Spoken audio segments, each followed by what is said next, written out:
नमस्कार, मेरा नाम है Kamla Swami, lecturer government senior secondary school Jalsu. आज मैंने अपना एक स्टडी चैनल बनाया है जो आपको पढ़ाई में मदद करेगा। तो इसके लिए सबसे पहले आप इसे सब्सक्राइब करें और बेल आइकन पर जाकर क्लिक करें ताकि आपको मेरे लेटेस्ट वीडियो मिलते रहें। तो आज हम शुरू करते हैं कक्षा 12 की सृजन का पहला अध्याय संतवाणी, जिसमें हम कबीर, तुलसी और कृपाराम के बारे में पढ़ेंगे। अब हम शुरू करते हैं अपना पहला अध्याय, जिसमें हम कबीर जी के बारे में पढ़ेंगे। पाठ को समझने के लिए आप वीडियो को अंत तक देखें। तो दोहे शुरू करने से पहले हम कबीरदास जी के जीवन परिचय के बारे में जान लेते हैं। कबीरदास जी का जन्म सन 1398 ईस्वी को हुआ था। ये हिंदी साहित्य की ज्ञानाश्रयी शाखा के प्रतिनिधि कवि माने जाते हैं। इन्होंने समाज में व्याप्त छुआछूत, धार्मिक आडंबर, ऊंच नीच एवं बहुदेववाद का कड़ा विरोध किया था। कवि कबीर जो हैं प्रतिभा के अबाध गति और तेज वाले इंसान थे। ये पहले समाज सुधारक और बाद में कवि माने जाते हैं। आचार्य हजारी प्रसाद द्विवेदी ने कबीर को वाणी का डिटेक्टर कहा है। कवि कबीर अपनी सपाट बयानबाजी एवं तटस्थता से समाज सुधार के लिए उपदेश देते हैं, जिन्हें सभी ने अनुसरण किया है। कबीर की रचनाओं के संकलन को बीजक कहा जाता है। बीजक के 3 भाग हैं, साखी, सबद और रमेनी। संत काव्य परंपरा में उनका काव्य हिंदी साहित्य की अमूल्य निधि है। तो शुरू करते हैं दोहे। त्याग तो ऐसा कीजिए सब कुछ एक ही बार, सब प्रभु का मेरा नहीं निहिचे किया विचार। कबीरदास जी कहते हैं कि जीवन में त्याग का विशेष महत्व है।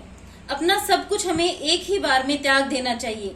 कभी भी मन में यह विचार नहीं करना चाहिए कि मैं ये त्याग करूं या ना करूं। सब कुछ एक साथ एक बार में ही त्याग करके और ईश्वर को समर्पित कर देना चाहिए। सुनिए गुण की वार्ता, अवगुण लीजिए नाही, हंस शीर को गहत है, नीर सु त्यागे जाहि। कवि कबीरदास जी कहते हैं कि जीवन में गुणों का बहुत महत्व है।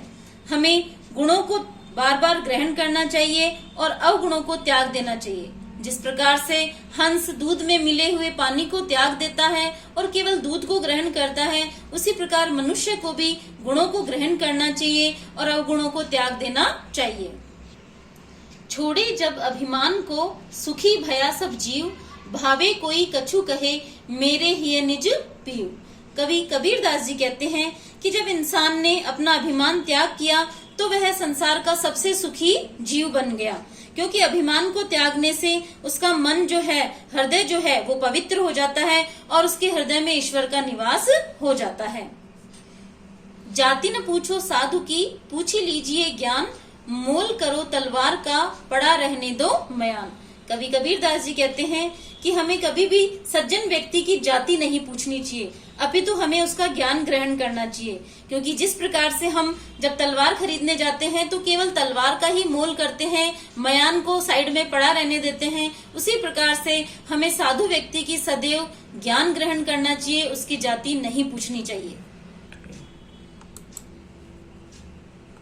संगत कीजिए साधु की, कभी न निष्फल होए, लोहा पारस परसते, सो भी कंचन होए। कवि कबीरदास जी कहते हैं कि हमें हमेशा अच्छे लोगों की संगति में बैठना चाहिए, क्योंकि अच्छे लोगों की संगति कभी भी निष्फल नहीं जाती है। जिस प्रकार से लोहा पारस पत्थर के संपर्क में आने से वह भी सोना बन जाता है, उसी प्रकार अच्छे लोगों की संगति में आने से व्यक्ति का कल्याण हो जाता है और वह भी अच्छा बन जाता है।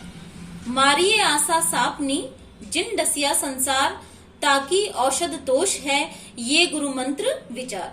कवि कबीरदास जी कहते हैं कि हमें आशा रूपी सर्पणी को मार देना चाहिए, क्योंकि इस आशा रूपी सर्पणी ने इस संसार को डस लिया है। और वे आगे कहते हैं कि इस आशा रूपी सर्पणी को मारने के लिए जो औषधि है वो संतोष है। हमें संतोष को धारण करना चाहिए और यही एक गुरु का मंत्र और विचार है। कागा काको धन हरे, कोयल काको देत, मीठा शब्द सुनाए के, जग अपनो कर लेत। कवि कबीर ने इस दोहे के माध्यम से वाणी को महत्व दिया है। वो कहना चाहते हैं कि कौवा जो है वो किसी का कुछ नहीं लेता है और ना ही कोयल किसी को कुछ देती है, लेकिन अपनी वाणी, अपने मीठे शब्दों से कोयल इस सारे संसार को अपना बना लेती है और कौवा जो है वो सभी को अप्रिय लगता है। तो इसी प्रकार हमें अपनी वाणी में अच्छे शब्द रखने चाहिए और अपनी वाणी को शीतल रखना चाहिए ताकि सभी हमारे अपने बन जाएं। तो ये थे कवि कबीरदास, जिन्होंने एक समाज सुधारक के रूप में हमारे समाज में एक पहचान बनाई है। बच्चों, अगर आपको ये दोहे समझ में न आए तो आप वीडियो को पुनः देखें और समझें और इन दोहों को अच्छे से समझ के याद करें, इनका अर्थ और भावार्थ भी समझें। तो ये थे कबीरदास जी और इनके बाद आते हैं तुलसीदास जी, जिनके बारे में हम अगले भाग में पढ़ेंगे।